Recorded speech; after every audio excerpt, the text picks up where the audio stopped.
I gave a lot of thought to the Risky Business series that I just finished recording because the underlining theme that kept coming up was being transparent and being vulnerable with others. That's what really creates that connection that we all want.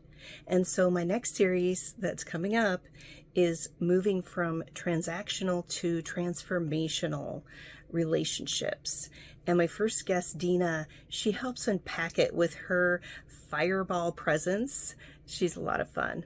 And I hope you enjoy it because we need to step away from transactional relationships. I want you to think about when you go to a store or, even the gas station or wherever you're at and you're interacting with others and it's more transactional than relational. And when we see them as another person and let them know that you see them, then that's where the transformation comes in, because you're transforming from a transaction into transformational, getting into a deeper sense, that vulnerability and that connectedness. So tune in for that episode. It's a lot of fun. You'll like Deena.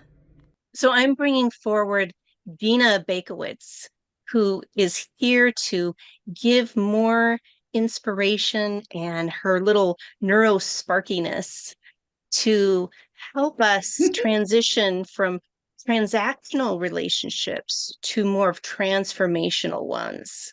And a little bit about Deena is that she is a professional working with people to build relationships. And what she does is she is also, I'm just all over the place here. Sorry, Deena. Me too. That's part neuro-sparky and neuro-spicy. Don't edit this out.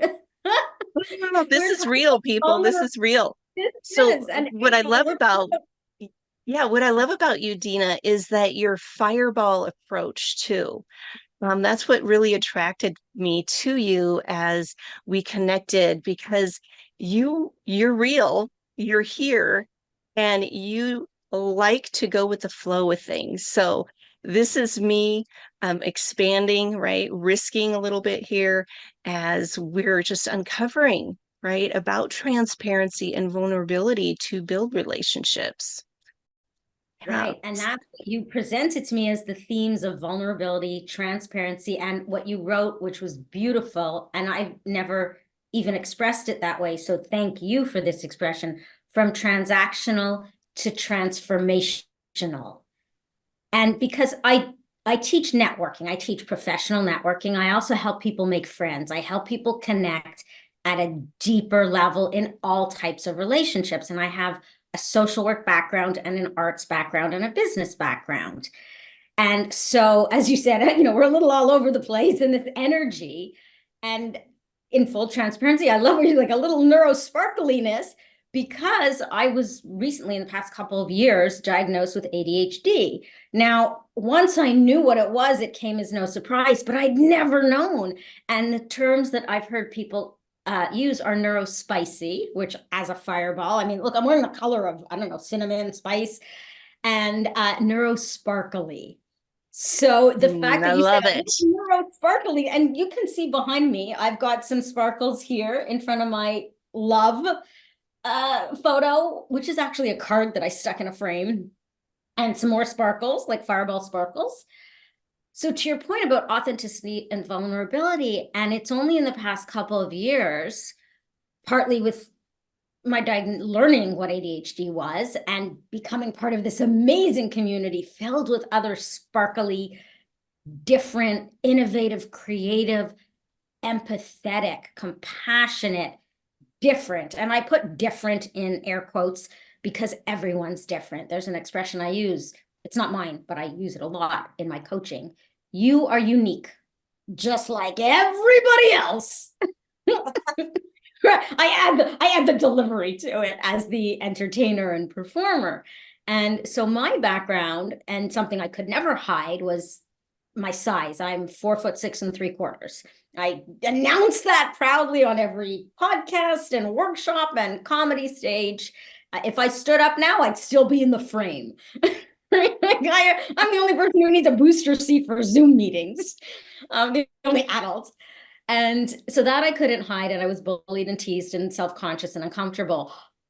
Fast forward, using that pain and trauma and just accepting it, it became my mission to really stop, embrace what you have. It wasn't a negative. When I moved to New York in 1999 and I'm surrounded by tall, leggy blondes and tall this and that, I was like, I will never blend into a crowd. And that is such a business asset.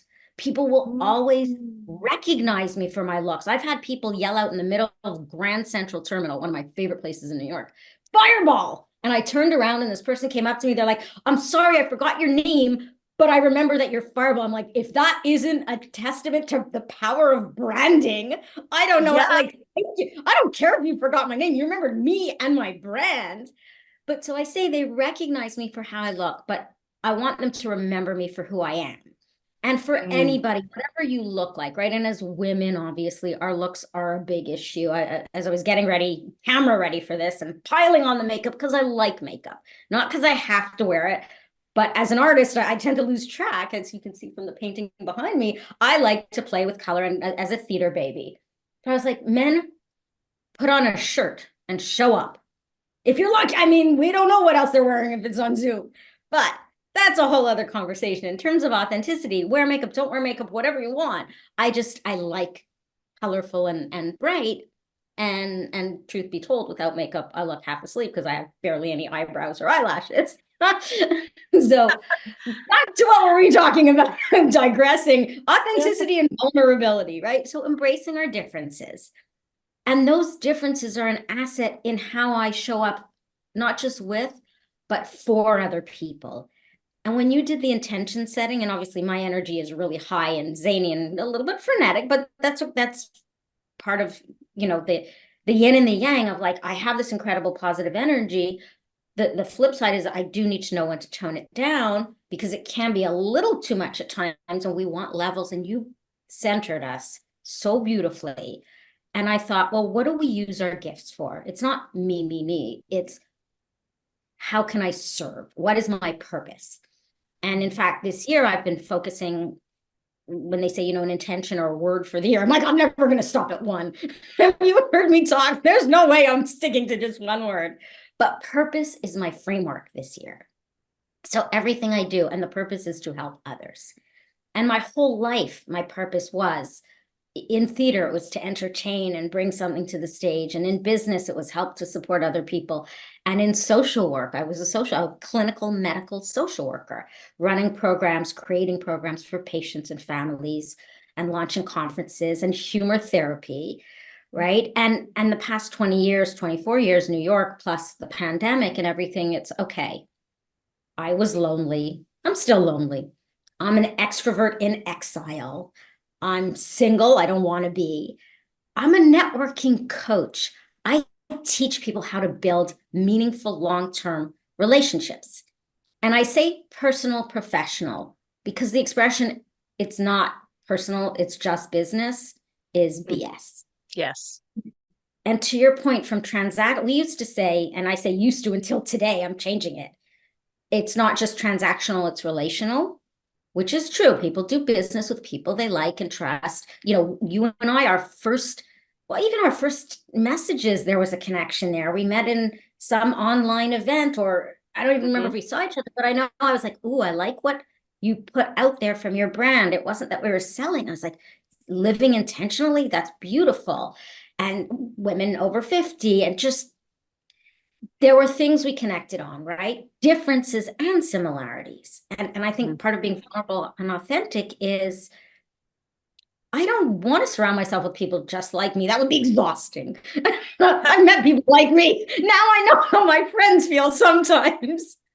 But having that respect and admiration for different is what makes life interesting. And so when you brought in you didn't even go from transactional to relational, which is the typical business term. And we're like, yeah, we build relationships I've met 90% of my best friends through business, through networking, through career. And I would think that for many people, that's true. Where do we spend our time? for me, I spend my time with organizations and associations and committees. I'm a joiner. If I find an industry, I'm all in. Right. And now I'm back to healthcare. I'm all in. So that idea of transformational, of how do the people in our lives, friends, colleagues, coworkers, business partners, life partners, romantic partners, and friends, I'll bring it back to friends, and family can fit in there in a number of different ways. I consider my friends my family. How do they transform our lives? And how do we transform theirs? How do we transform each other? And I'll leave you with this quote and then let you get a word in edgewise. There's an expression that I did write this quote, and I use it everywhere. I use it in my dating profile, on my WhatsApp bio. I've used it in my professional bios. You never know how the next person you meet might change your life or how you might change theirs. Talk to strangers. Yes.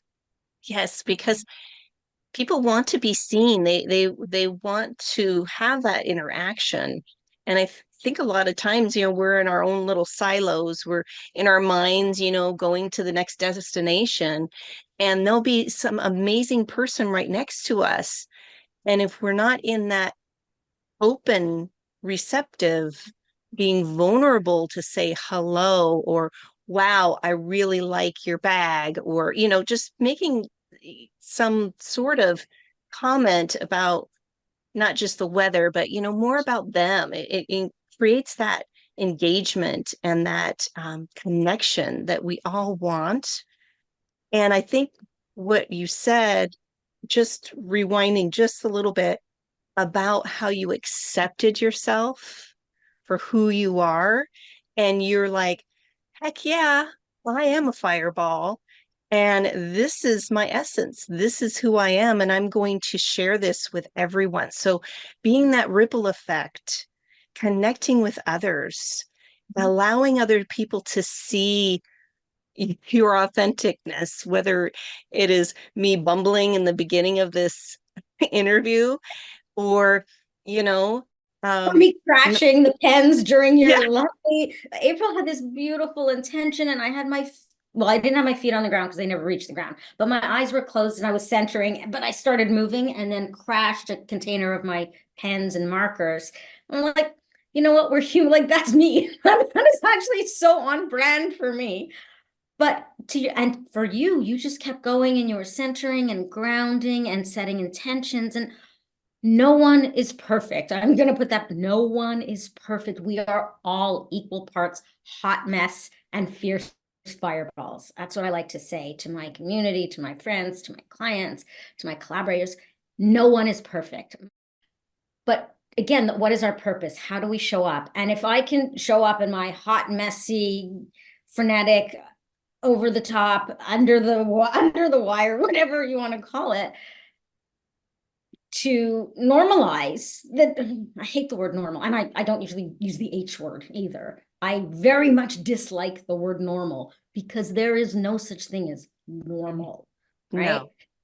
We are a neurodivergent. So for me, yes, my height was one thing, and then embracing career moves or changes or mistakes or successes, and then just my personal life.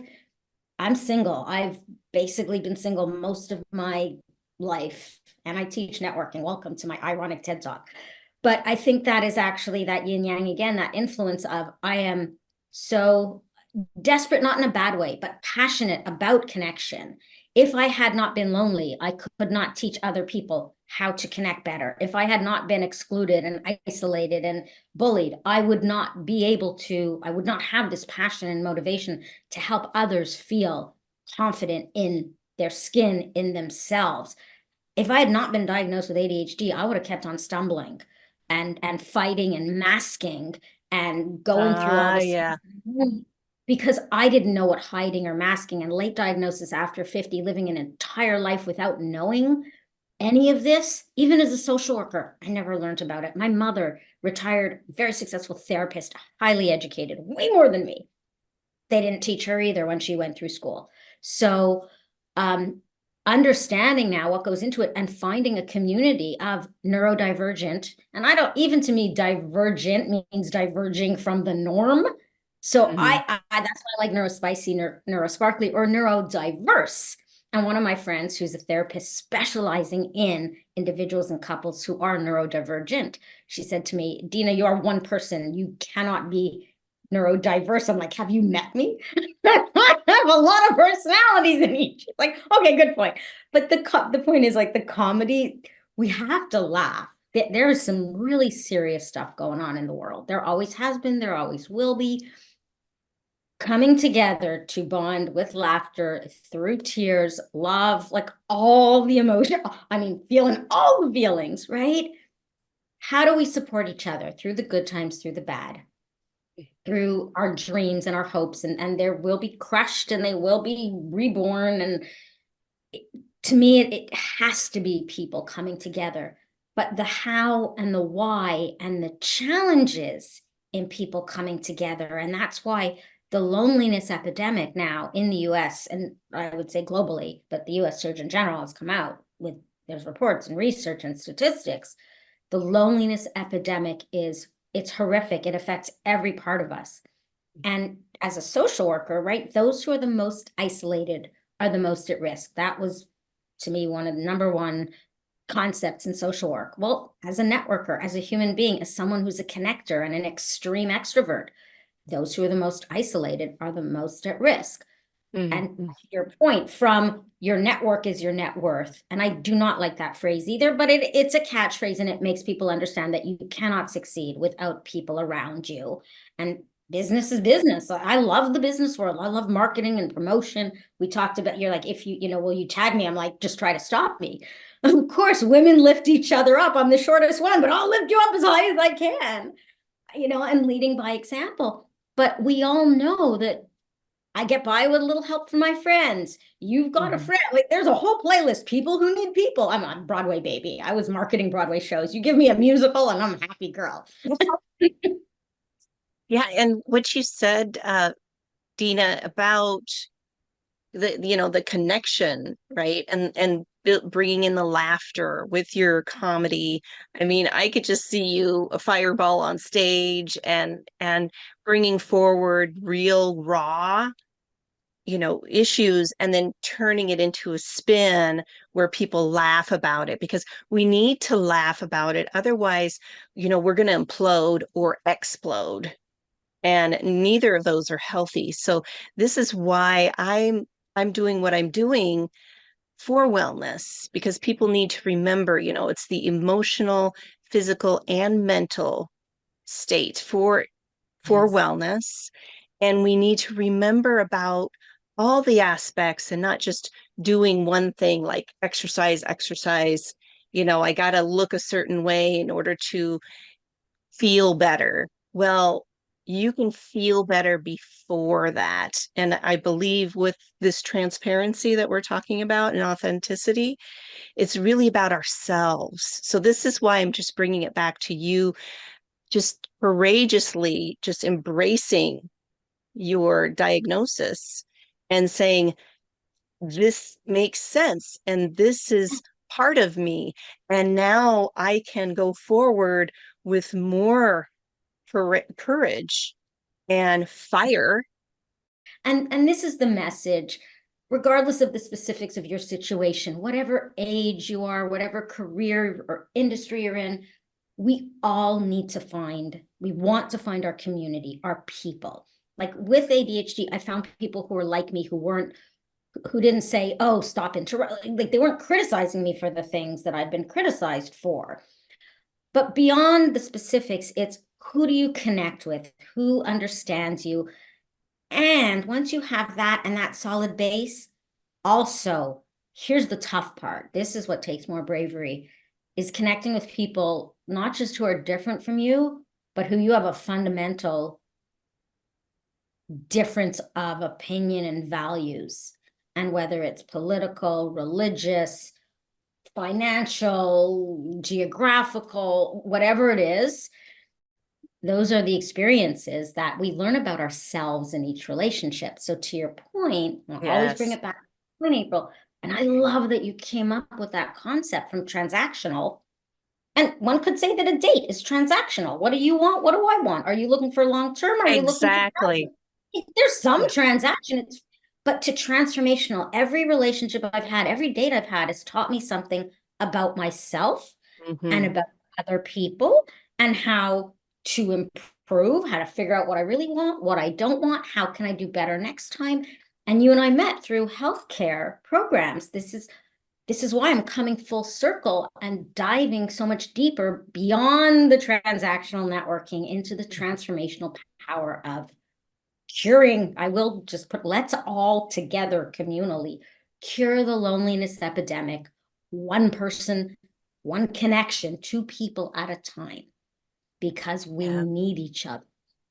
we do. We so do. And with that, that's the transformation. That's the amazing way that just organically how we are hardwired, you know, We're social just animals. yep, the chemicals that are released in the brain, we feel good, connecting with somebody new, even if it's just somebody in the store, in the grocery store.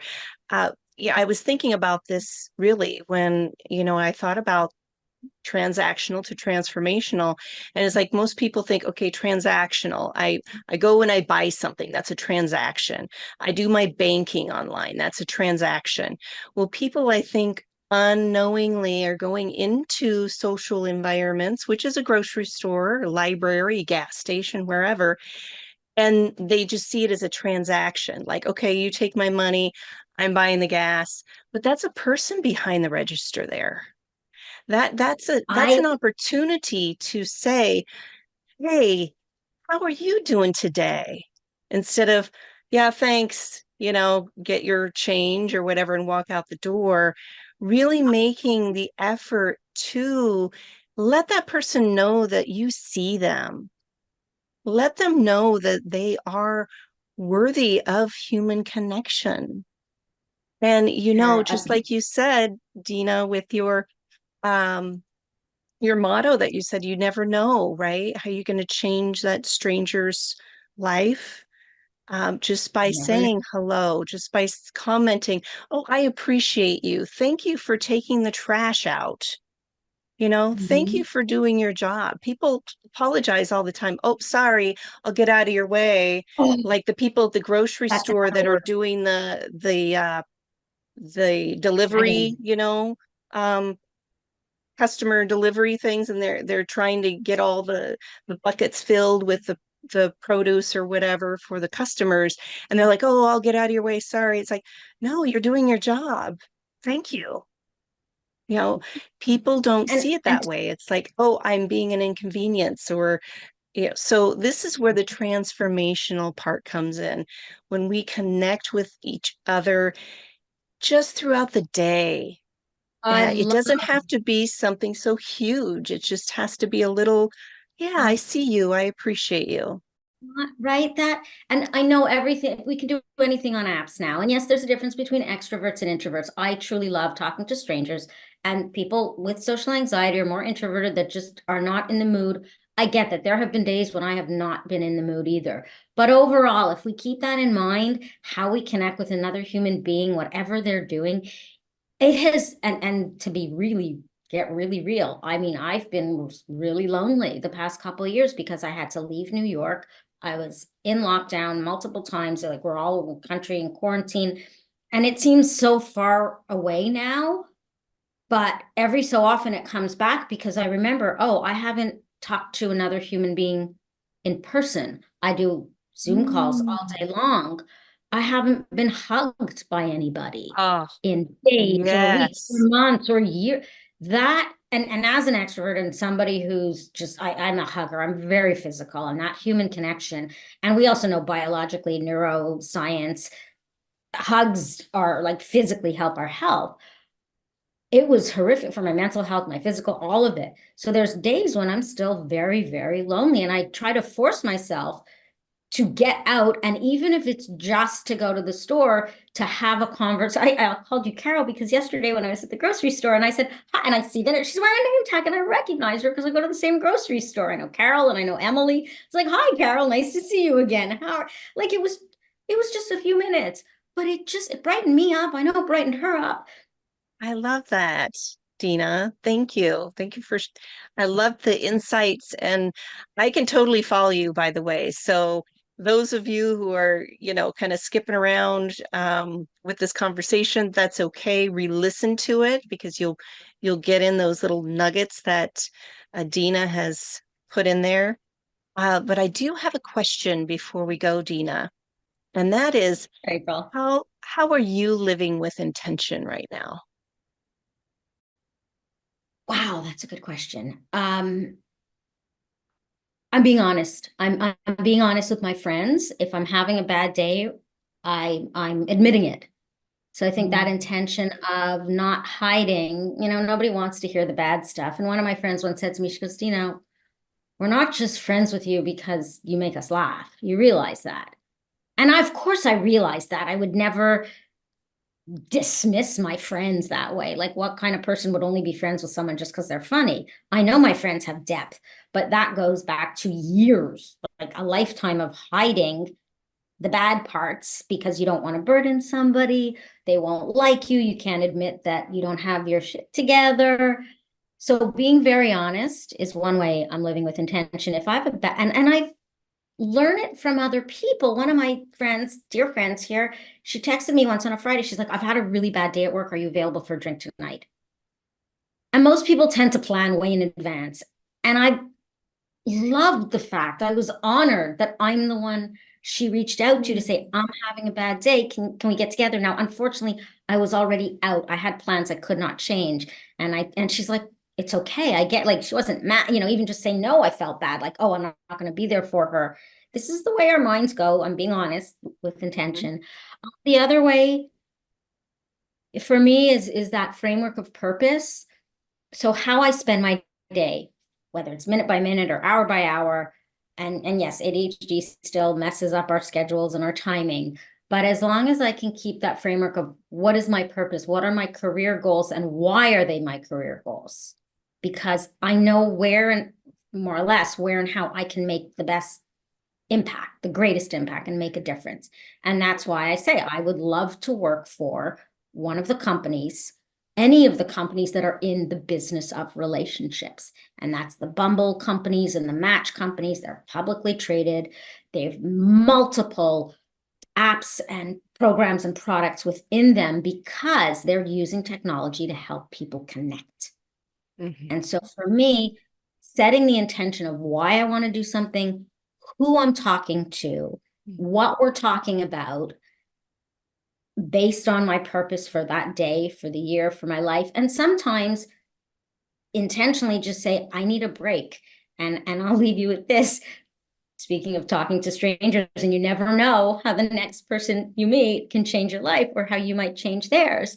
I've been taking yoga for the past 3 years regularly because the types of dance classes I had available to me in New York are not available to me, to anyone in Toronto. And that's a big loss. But I found something else to embrace, and I've made friends and community at the yoga studio. And I think of the universe saying, you need to learn this.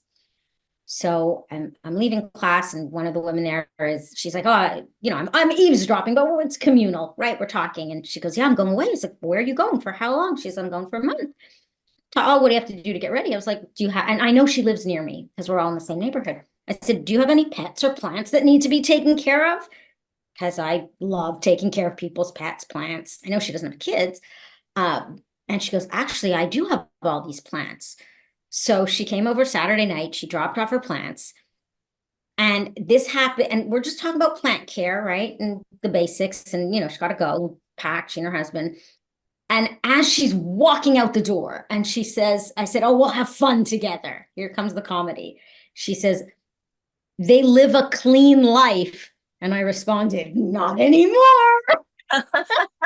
Wait for it. I opened an Instagram account called Planty Parties. And I am now posing her houseplants with bottles of wine and condoms and books about sex and hugs and aspirin. Like, I'm creating a life for them. Why did I do it for business? No, because it was just this creative outlet. The spark came to me. I didn't have plans on Saturday night. Sad, I know, off brand, possibly. I did not have plans. I do not have a date right now. So I was like, I could embrace this, and that sparked the idea.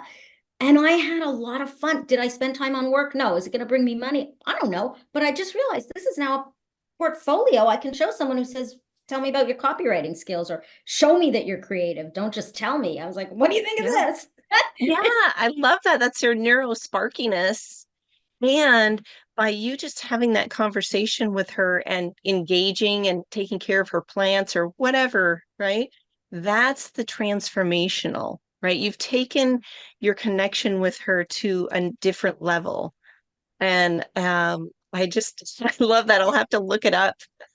You have to give us the link so that way I can put it in the description. Planting parties. Planty parties. And like there's 3 or 4 posts, and I'm gonna try to post every other day or every day. It's like I'm staging it. I've got props now. There's a whole lifestyle being created here. The glam life, plant life. Yeah. But you know what? Intentionally knowing that I needed one creative spark, one creative outlet that wasn't about my business or trying to find a job, or with the intention was just, I'm gonna have fun with it. I don't care if anyone else does or doesn't. But of course she's howling, right? She's like, oh my God. And so it begins. And so I was like, you know what? Maybe somebody will send me some plants.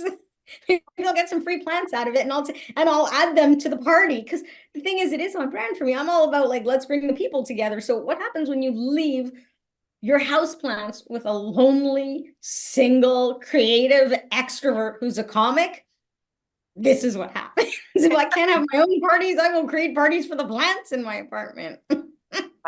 You're here to just be transformational for others. I mean, I truly believe that about you, Deena, is that all of your sparkiness, this firebally energy that you have, you are that ripple effect. And so I hope that those of you who have watched and listened feel that inspiration to be more creative, right? And make those connections with other people, even in work. If you pass by the same person all the time and it's just like, hi, how's your day? Great. Or, the same humdrum stuff, spark it up a little bit. Talk about their plants if they have plants in their cubicle. There's something we can all bond on. And I would love to leave your listeners with this. And it is your point. And yes, we're talking about me because I do use my life as entertainment, edutainment, inspiration. But to everybody out there, everyone has their unique spark. Everyone can create and does create a ripple effect, no matter what you do, no matter what mood you're in. When I jokingly, but not jokingly, say, you are unique, just like everybody else. There is truth in jest. And we say, we don't write for the laugh, we write for the truth. So everyone has a spark in them. It may be a quiet spark. It may be behind the scenes. And I use theater analogies. I say, everybody should embrace their own spotlight. Doesn't mean you have to be on stage, right? I'm what's known as the talent. I can't perform unless I have a stage manager, production, lighting, costumes. They don't have a job without me being on stage. So we all impact each other, and we can impact each other for the good or for the bad or for the differently good. So the way you are, this calm, grounding, slower, and slower is a good thing, energy. And I'm, look, you're in blues and I'm in reds, right? We just, that yin yang and that balance, you help me show up more authentically by giving me that grounding and making me realize what's my purpose and focusing and distracting some of the noise. Even your background is, I love the fact that it's just blurred out because it just has this Zen kind of feel to it, like it's a frame. And mine, I've got, sparkly. But for everybody, really, figure out what your spark is. Can't figure it out, call me. I see brands. I see the beauty and the brand and the uniqueness in everyone. And that is part of the work that I do, because I struggled with it for so long. And I am able to see it in other people. And I've learned from others. So the more we can recognize those sparks in each other and encourage them and fan the flames and light them, and every other fireball, fire analogy you can think of, throw it on. That's how we all make change. All those ripples become a lake. All those sparks become a fire. And fire and water together can actually be really, really powerful, as long as we don't. It can be very steamy. On that note, thank you for inviting me to this steamy podcast interview, April. I love it. Oh, Deena, it's been so fun. Transformational to steamy. Yeah, we're just hanging out and enjoying the steam, getting mystified. I could go on and on. So I will put your contact information in the description. Those who are listening in the podcast, what is the best way to connect with you, Deena? LinkedIn, because that is the world's largest professional network. And whatever you do, student, coach, healthcare, business, please get on LinkedIn. Again, reach out to me if you want help with that. Deena Baikowitz at LinkedIn, and on Instagram and TikTok and a few other places, my brand is Fireball Deena. Okay. Well, again, it's been just awesome, inspirational having you here with us today, Deena, and I look forward to hosting you again in the future. You had quite a few awesome ideas there, and I think we can spark some interest in those with your fireball sense. Okay, and for those of you who want to leave a comment, let Deena know what you found inspirational from her, and how you are actually taking that first step towards yourself to shift from transactional or relational to transformational relationships to yourself and others. So until next time, be well, my friends. Thank you. And as we're talking about transactional to transformational relationships, just letting you into my world, building a stronger relationship so you understand where I'm coming from, literally from our RV. And this is where I record, is in my bedroom. So I'm going to turn this around. And here I am. Yep, that's a shoebox. I have my remarkable notepad taking notes. I have my water, my light, my microphone, and then my little altar that I have, keeping my sanctuary of support for me, right? Keeping it authentic with everything that I love. So welcome to my world, and I will see you on the next episode.